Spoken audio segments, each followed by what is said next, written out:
بسم اللہ الرحمن الرحیم۔ آج تو سارے مسائل ہی محرم سے متعلق ہیں۔ پہلا سوال ہے جی، محرم کا چاند دیکھ کر کیا دعا پڑھنی چاہیے؟ دیکھیں، محرم کے چاند کی کوئی الگ سے دعا نہیں ہے۔ جب بھی چاند دیکھا جائے، نیا چاند دیکھ کر جو حدیث سے ترمذی سے دعا ثابت ہے وہ ہے اللہم اہلہ علینا بالامن والایمان والسلامت والاحسان ربی وربک اللہ۔ چاند کو دیکھ کے یوں کہا جائے کہ اللہ اس کو امن اور ایمان والا بنا اور سلامتی اور احسان والا بنا، یعنی اس مہینے کو ہمارے لیے، اور اے چاند تیرا بھی رب اللہ ہے، میرا بھی رب اللہ ہے۔ تو کوئی بھی مہینہ جب شروع ہو، اسلامی مہینہ، تو چاند دیکھ کے یہ دعا کرنی چاہیے۔ محرم کے چاند کی الگ سے کوئی دعا ہمارے علم میں نہیں ہے۔ محرم کس حدیث کے مطابق اللہ کے مہینوں سے ہے؟ صحیح مسلم کی حدیث ہے جس میں نبی صلی اللہ علیہ وسلم نے محرم کو شہر اللہ الحرام کہ اللہ تعالیٰ کا مہینہ کہا ہے، شہر اللہ المحرم۔ آپ صلی اللہ علیہ وسلم نے فرمایا رمضان کے بعد سب سے زیادہ جو فضیلت ہے، حضرت ابو ہریرہ رضی اللہ تعالیٰ عنہ کی حدیث ہے، سب سے زیادہ فضیلت محرم کے روزوں کی ہے۔ تو 10 محرم کا روزہ جسے کہا جاتا ہے وہ اس روزے کی فضیلت ہے، اور اس کی فضیلت کیا ہے کہ 1 سال کے سابقہ گناہ معاف ہوتے ہیں، اس سے صغیرہ گناہ مراد ہوتے ہیں، یہ فضیلت ہے۔ اور اس کو جو اللہ کا مہینہ کہا گیا تو اشہر حرم کی وجہ سے۔ اشہر حرم 4 مہینے ہیں، محرم ہے اور رجب ہے اور ذی قعدہ اور ذی الحجہ، تو 4 مہینے شریعت میں محترم مہینے ہیں۔ 4 مہینے جو ہے نا محترم تھے عرب میں، اور محترم کا مطلب یہ تھا ان میں جنگ و جدال کو عرب لوگ بہت برا سمجھا کرتے تھے، تو اس میں ایک محرم بھی تھا۔ تو جو بھی مقدس چیز ہوتی ہے اس کی نسبت اللہ کی طرف کر دی جاتی ہے، اس لیے اس کو اللہ کا مہینہ کہا گیا ہے۔ محرم کو اللہ کا مہینہ کیوں کہا گیا میں نے بھی بتا دیا۔ محرم کے روزے کی فضیلت کیا ہے؟ 1 سال کے سابقہ گناہ معاف ہوتے ہیں۔ نبی صلی اللہ علیہ وسلم نے 10 محرم کے ساتھ ایک روزہ ملانے کا حکم دیا، 9-10 ملا دیں یا 10-11 ملا دیں، لیکن یہ لازمی نہیں ہے اس زمانے میں۔ اگر کوئی ملا دے تو اچھی بات ہے، نہیں ملائے تو 10 محرم کا بھی رکھ لیا جائے تو بھی ٹھیک ہے۔ عاشورہ کے روزے کا دن کون سا ہوتا ہے؟ جی 10 محرم ہوتا ہے۔ عاشورہ 10 محرم کا روزہ کس نبی کے واقعے سے متعلق ہے؟ موسیٰ علیہ السلام کو جو فرعون سے نجات ملی تھی، اور بنی اسرائیل کو جو فرعون سے نجات ملی تھی، وہ 10 محرم کو ملی تھی۔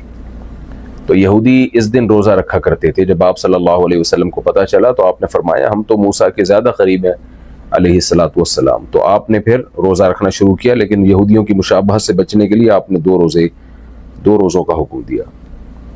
آج کل چونکہ مشابہت کہا جاتا ہے کہ نہیں ہے، اس لیے بہت سے علماء کی رائے ہے کہ 1 روزہ بھی رکھ لینا کافی ہے۔ 9 اور 10 محرم کا روزہ ساتھ میں رکھنا سنت ہے؟ جی بہتر ہے، 9 اور 10 کا اکٹھا رکھا جائے۔ 10 اور 11 محرم کا روزہ رکھنا جائز ہے؟ جی وہ بھی جائز ہے۔ صرف 10 محرم کا روزہ رکھنا کیسا ہے؟ وہ بھی ٹھیک ہے۔ محرم کے روزے اور رمضان کے روزے میں کیا فرق ہے؟ رمضان کا تو بہرحال فرض ہے، محرم کے روزے اور رمضان کے روزے میں وہی فرق ہے جو فرض نماز میں اور سنت نماز میں فرق ہے، زمین آسمان کا فرق ہے، کیونکہ فرض جو اسلام کا رکن ہے وہ تو بہرحال رکن ہے، اس کے برابر تو کوئی مہینہ یا کوئی روزہ ہو ہی نہیں سکتا۔ ماتم اور عزاداری کے مسائل۔ محرم میں ماتم کرنا جائز ہے؟ کسی بھی مہینے میں ماتم کرنا جائز نہیں ہے۔ صحیح بخاری کی حدیث ہے، عبداللہ بن مسعود رضی اللہ تعالیٰ عنہ سے روایت ہے، نبی صلی اللہ علیہ وسلم نے فرمایا جو اپنے چہرے پہ مارے گا، یعنی غم میں، یا گریبان چاک کرے گا، تو زمانے جاہلیت کی رسم کے مطابق چلے گا تو وہ ہم میں سے نہیں ہے، کما قال صلی اللہ علیہ وسلم۔ تو گریبان چاک کرنا، چہرے پہ یا سینے پہ تھپڑ مارنا یا کسی بھی طریقے سے ماتم کرنا، اس کی نبی صلی اللہ علیہ وسلم سے صحیح حدیث میں ممانعت ہے۔ ہمیں غموں میں صبر کرنے کا حکم ہے، ان اللہ مع الصابرین، اللہ صبر کرنے والوں کے ساتھ ہے۔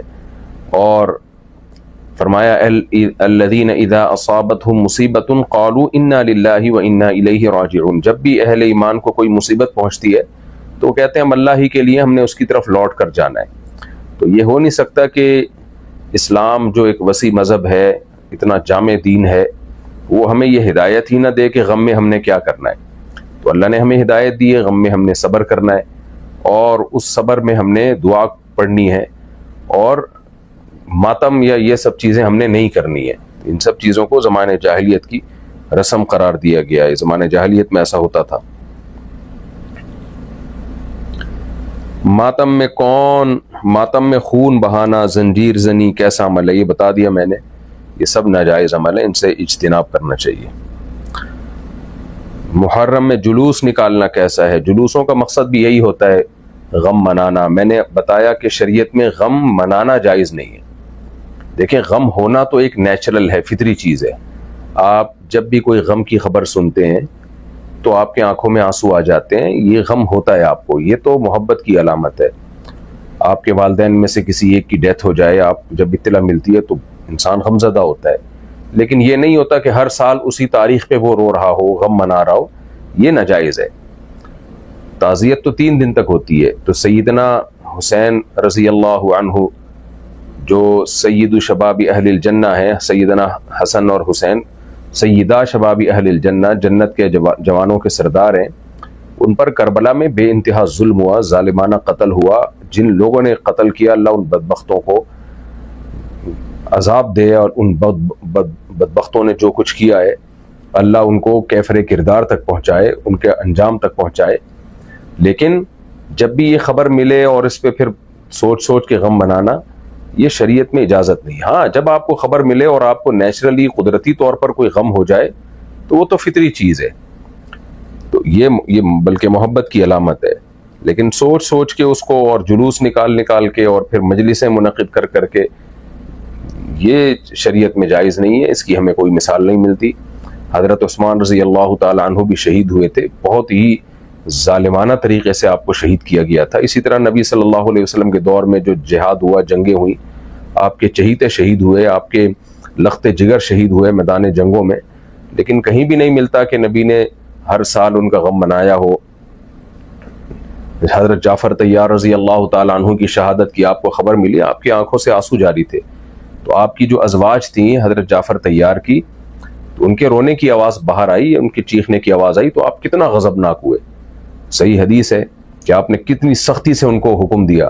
اب جن کی جوان خوبصورت شوہر، بہادر شوہر، غیرت مند شوہر شہید ہو گئے، ان کی بیویوں کو چیخ و پکار کی اجازت نہیں دی جا رہی اس موقع پہ، یہ نہیں کہ اگلے سال، بلکہ اسی موقع پہ، تو اگلے سال کہاں سے اجازت دی جائے گی کسی کے غم منانے کی؟ تو اس لیے سیدنا حسین یا سیدنا حسن، ان سے محبت ہمارے ایمان کا حصہ ہے، لیکن ہم نے محبت بھی شرعی حدود کے اندر رہ کے کرنی ہے، اور محبت میں ہم نے اللہ کی حدود نہیں توڑنی ہے۔ تو اس لیے جب کوئی کربلا کا واقعہ سنتا ہے، پڑھتا ہے، اور اس موقع پر اس کے آنکھ سے آنسو نکل آئیں، بیان کرنے والے کی آنکھوں سے آنسو نکل آئیں، تو یہ تو فطری چیز ہے، نیچرل چیز ہے۔ لیکن سوچ کے اس میں پھر جلوس نکالنا، اور اس کو اس نیت سے واقعات کو سنانا کہ تاکہ لوگ روئیں، چیخیں، تو جو بہت جگہوں پر دیکھا ہے اس طرح کی محفلیں لگتی ہیں، یہ پھر شرعی حدود سے تجاوز ہے۔ محرم میں نئے کپڑے اور نئے جوتے پہننا کیسا ہے؟ دیکھیں، جب شیعہ لوگوں نے محرم کو منحوس سمجھنا شروع کر دیا تھا اور اس میں غم منانا شروع کر دیا، تو بعض لوگوں نے شیعوں کی مخالفت میں محرم کو ایک تہوار سمجھنا شروع کر دیا، یعنی ایسا معاملہ شروع کر دیا جیسے تہوار ہے، اس میں نئے کپڑے پہننا اور اس طرح کی، تو یہ بھی غلط ہے۔ محرم نہ تو کوئی تہوار ہے کہ جس میں خوشی منائی جائے، نہ کوئی غم کا مہینہ ہے کہ جس میں غم منایا جائے۔ ہاں، یہ ضرور ہے کہ 4 مہینے اسلام میں محترم ہیں، ان میں جب آپ کوئی نیکی کرتے ہیں تو اللہ سے امید ہے کہ ثواب زیادہ ہوگا، اور اس کا تقدس پامال کرتے ہیں تو گناہ کا زیادہ خطرہ ہے، یعنی خاص طور پہ جنگ و جدال کرنا اس میں، بس اتنا ہے۔ تو اس سے جتنا شریعت نے جس کے بارے میں ہمیں بتایا، ہمیں اتنا ہی رہنا چاہیے، اس سے آگے جانے کی کوشش نہیں کرنی چاہیے۔ گھر میں ٹی وی بند کر دینا یا سر میوزک چھوڑ دینا صرف محرم میں کیسا ہے؟ اچھی بات ہے، صرف محرم میں نہیں کریں یہ کام، سفر میں بھی کریں اور ربیع الاول میں بھی کریں۔ تو باقی رمضان میں سب سے زیادہ برائیاں کرنا، کیونکہ وہ رمضان میں نیکیوں کا ثواب بھی کئی گنا بڑھ جاتا ہے اور گناہوں کا وبال بھی کئی گنا بڑھ جاتا ہے۔ تو محرم کا میں بھی برا ہے، سفر میں بھی برا ہے، ربیع الاول میں بھی برا ہے، اب یہ لوگ عجیب سی بات ہے کہ محرم میں کہتے ہیں کہ میوزک بند کرو اور سفر میں پھر چلا دیتے ہیں، ربیع الاول میں پھر چلا دیتے ہیں، تو یہ غلط ہے، سب میں بند کریں۔ محرم میں صرف حضرت حسین کا غم ہی کافی ہے، کیا مطلب؟ یہ سوال میں سمجھا نہیں ہوں۔ محرم میں رونا دھونا اور غم منانے کی شریعت کا حکم کیا ہے؟ میں نے بتا دیا کہ اسلام میں صبر کا حکم ہے، غم منانے کا حکم نہیں ہے۔ جتنی بڑی سے بڑی مصیبت آ جائے، شریعت ہمیں حکم دیتی ہے کہ صبر کرو، ان اللہ مع الصابرین، صبر کرنے کا حکم ہے ہمیں۔ یہ جو حدیث پیش کی جاتی ہے کہ نبی صلی اللہ علیہ وسلم نے جب بتایا کہ میرے نواسے کو قتل کر دیا جائے گا تو آپ کے آنکھوں سے آنسو نکلے، تو اس سے بعض لوگ کہتے ہیں کہ جی اس سے پتہ چلتا ہے حسین کے غم میں رونا بھی سنت ہے۔ نبی صلی اللہ علیہ وسلم نے یہ ہمیں نہیں کہا کہ جب بھی شہادت کی ہر سال تم جو ہے رویا کرو، تبھی نبی صلی اللہ علیہ وسلم بھی ہر سال نہیں روئے ہیں۔ جب آپ کو اطلاع ملی تو اس وقت تو محبت کا تقاضا تھا کہ انسان کے آنکھوں سے آنسو نکلیں، تو سید الانبیاء صلی اللہ علیہ وسلم کی محبت تو بہت زیادہ تھی اپنے دونوں لاڈلوں سے، تو جب آپ کو اطلاع ملی تو وحی کے ذریعے تو آپ کا رونا فطری ہے۔ تبھی میں نے بتایا کہ اگر کوئی کربلا کا واقعہ سنتا ہے اس کو رونا آ جاتا ہے تو یہ محبت کی علامت ہے، لیکن یہ نہیں ملتا کہ ہر سال نبی صلی اللہ علیہ وسلم وہ واقعہ سوچ سوچ کے رویا کرتے تھے، بلکہ آپ نے صبر کا حکم دیا ہے۔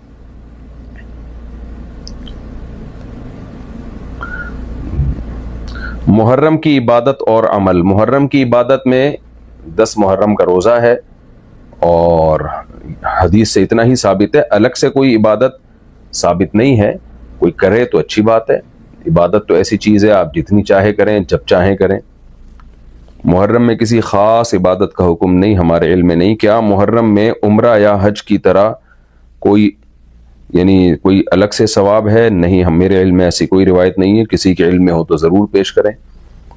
محرم کے پہلے 10 دنوں میں کون سی دعا مانگی جائے؟ کوئی مخصوص دعا ثابت نہیں ہے، جیسے باقی مہینوں میں آپ جو دعائیں مانگتے ہیں وہی محرم میں بھی مانگیں، اور الگ سے اس کی کوئی فضیلت بھی نہیں ہے دعاؤں کی۔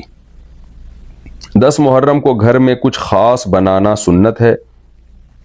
بعض حدیثوں میں آتا ہے کہ اپنے اہل و عیال پہ جو عاشورہ کے دن خرچ کرے گا تو اللہ اس کے رزق میں برکت دے گا، اسی وجہ سے بعض علماء کا رواج ہے کہ عاشورہ کے دن گھر میں دسترخوان کو وہ وسیع رکھتے ہیں، لیکن میں نے جب ان حدیثوں کی تحقیق کی ہے تو ان میں کوئی بھی حدیث صحیح نہیں ہے، اور بعض علماء کہتے ہیں ٹھیک ہے صحیح حدیث تو نہیں ہے لیکن تعدد طرق کی وجہ سے وہ حسن کے درجے کو پہنچ گئی ہیں۔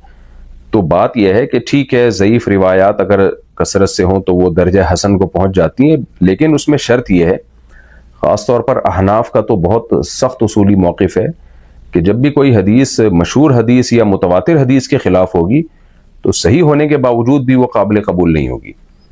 تو یہاں جو حدیث ہے، جو ضعیف روایتیں ہیں، وہ بخاری کی صحیح حدیث کے خلاف ہیں جس میں عاشورہ میں ہمیں روزہ رکھنے کا حکم دیا گیا ہے۔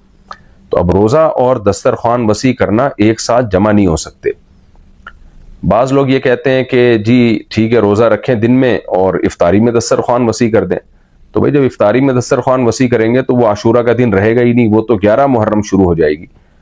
تو بعض لوگ پھر یہ کہتے ہیں کہ نہیں وہ رات یہاں دن کے تابع ہے، تو کچھ بنتا نہیں ہے، بہت زیادہ تعویلات کرنی پڑتی ہیں۔ اس لیے علامہ ابن تیمیہ رحمہ اللہ کی رائے اس بارے میں یہی ہے کہ ایسا معلوم ہوتا ہے کہ جیسے شیعہ لوگوں نے اس دن کو منحوس دن قرار دیا تو بعض شام کے لوگوں نے، سنیوں نے، ان کی مخالفت میں بھی تشدد کر کے اس کو گویا ایک خوشی کا دن قرار دے دیا، اور پھر خوشیوں میں کپڑے بھی اچھے پہنے جاتے ہیں اور دسترخوان وسیع بھی کیا جاتا ہے، کھلایا پلایا جاتا ہے۔